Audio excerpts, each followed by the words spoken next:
Je suis Robert Francis, Kennedy Jr., au secrétaire du HHS. Je suis heureux de vous annoncer qu'il y a une semaine, nous avons clôturé le dernier chapitre de la longue histoire de l'Imerisol aux États-Unis. L'Imerisol, bien sûr, est un conservateur de vaccins à base de mercure. Son principal composant, le mercure éthylique, est une neurotoxine connue et très puissante. Jusqu'à ce que nous retirions la recommandation la semaine dernière, les vaccins contre la grippe contenant du thimarasol, étonnamment, étaient encore administrés à des millions d'Américains, y compris des femmes enceintes et des enfants. Maintenant, j'ai reçu beaucoup de critiques de l'industrie du vaccin et de ses alliés dans la presse concernant ma décision de l'interdire. Je veux donc parler un peu de mes raisons. Au début de 2001, le directeur du Bureau de la recherche et de la revue des vaccins de la FDA, feu William Hagan, a admis sous serment devant le Congrès que la sécurité de l'Imerisol n'avait jamais été étudiée chez l'humain. De plus, le CDC n'a pas de directives existantes pour une exposition sûre au mercure éthylique. Il est donc inexcusable que ces agences aient permis d'injecter du mercure neurotoxique aux Américains pendant si longtemps. Une recherche rapide sur les sites PubMed et PubGam de la Bibliothèque nationale de médecine. Des milliers d'études sur des termes de recherche tels que neurotoxicité du mercure, mercure et développement, et mercure dans le cerveau. Des centaines d'entre elles ont identifié l'Imerisol comme un neurotoxique puissant, un cancérigène, un mutagène et un disrupteur d'angiogénèse. Mettons de côté toute cette science évaluée par des pairs et regardons simplement ce que le gouvernement lui-même et l'industrie du vaccin disent à propos du thimarasol. La propre étiquette de l'Imerisol conseille de ne pas l'utiliser pendant la grossesse, soulignant que le thimarasol n'a jamais été montré comme sûr et qu'il provoque des mutations chez les mammifères.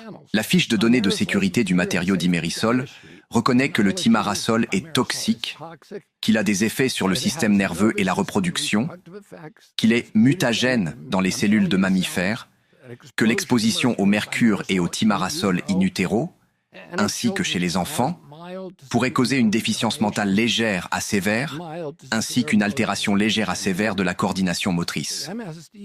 La fiche de données de sécurité énumère également un sombre inventaire de dizaines d'autres blessures dévastatrices dues à l'exposition au thimarasol.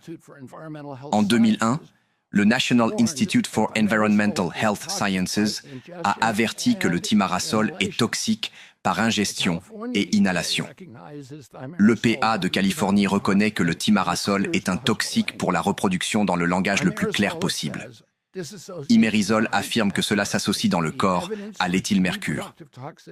Les preuves de sa toxicité reproductive incluent une déficience mentale grave ou des malformations chez la progéniture humaine, qui ont été empoisonnées lorsque leurs mères ont été exposées à l'éthylmercure, ou ont reçu le vaccin à l'Imerisol pendant leur grossesse sauvage. Des études sur les animaux montrent que la toxicité développementale après exposition à l'éthylmercure ou au thimarasol. L'EPA américaine identifie également le mercure et ses composés comme étant responsables de toxicité reproductive.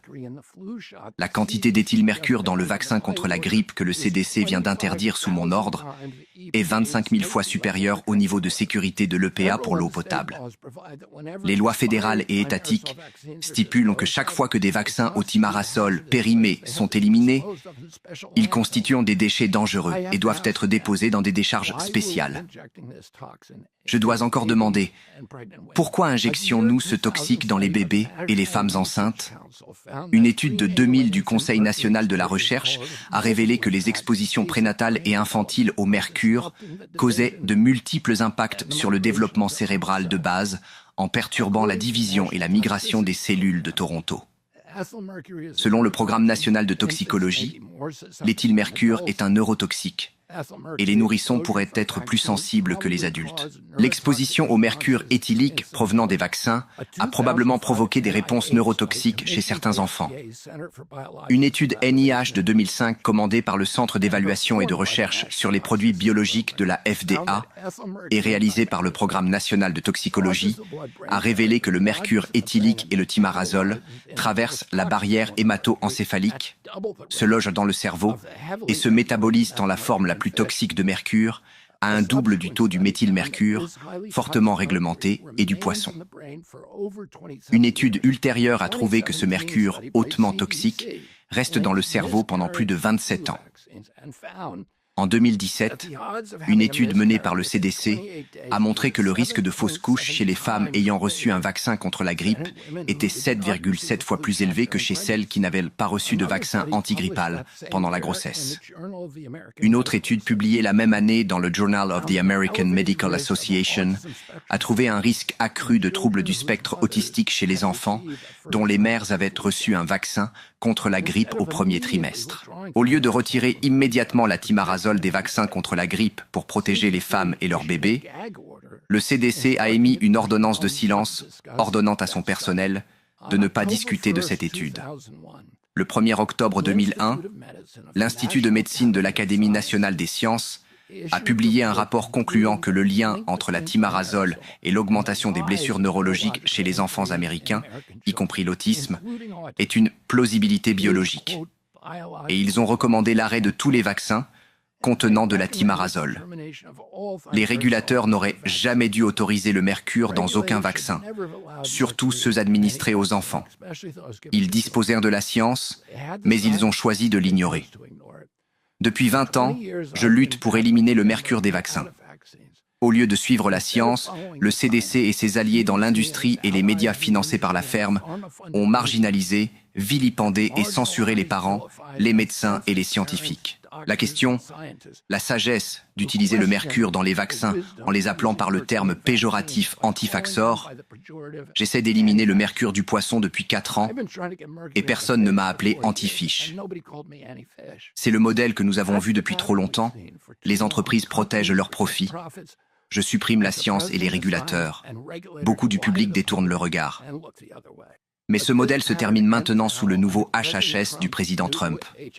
Je suis heureux d'annoncer que mon comité consultatif nouvellement nommé du CDC sur les pratiques d'immunisation, chargé en juin, recommande une interdiction totale des conservateurs contenant du mercure dans tous les vaccins, y compris les vaccins contre la grippe. J'ai officiellement approuvé cette recommandation la semaine dernière. La décision brise des décennies de paralysie et elle réalise la promesse de 1999 de l'Académie nationale des sciences. Et elle aligne enfin la politique vaccinale des États-Unis avec celle des pays développés qui ont éliminé les additifs de mercure il y a des décennies. Soyez clairs, les vaccins contre la grippe resteront disponibles. Les fabricants ont confirmé qu'ils pouvaient passer des fichiers multidoses conservés au mercure à des applications à dose unique. Et ce changement garantit un approvisionnement ininterrompu pour le programme de vaccins pour enfants et les efforts de vaccination chez les adultes. Maintenant que les États-Unis ont éliminé le mercure de tous les vaccins, nous exhortons les autorités sanitaires mondiales à suivre cette démarche pour la protection des enfants du monde entier. Nous demandons à l'Organisation mondiale de la santé et à Gavi d'arrêter leur programme d'injection de mercure dans plus de 100 millions de bébés noirs et bruns, ainsi que dans les pays en développement chaque année. Ce moment marque une étape majeure pour restaurer la confiance du public dans la sécurité de nos médicaments. Cette décision envoie un message clair. La fin de l'ignorance face à ces signaux est arrivée. La fin de la priorité au profit au détriment des personnes est arrivée. Nous refondons la FDA et le CDC sous la direction du président Trump. Votre FDA et votre CDC en tant que vigiles publics vigilants qu'ils ont toujours dû être. Merci. Produit par les États-Unis. Département de la Santé et des Services sociaux.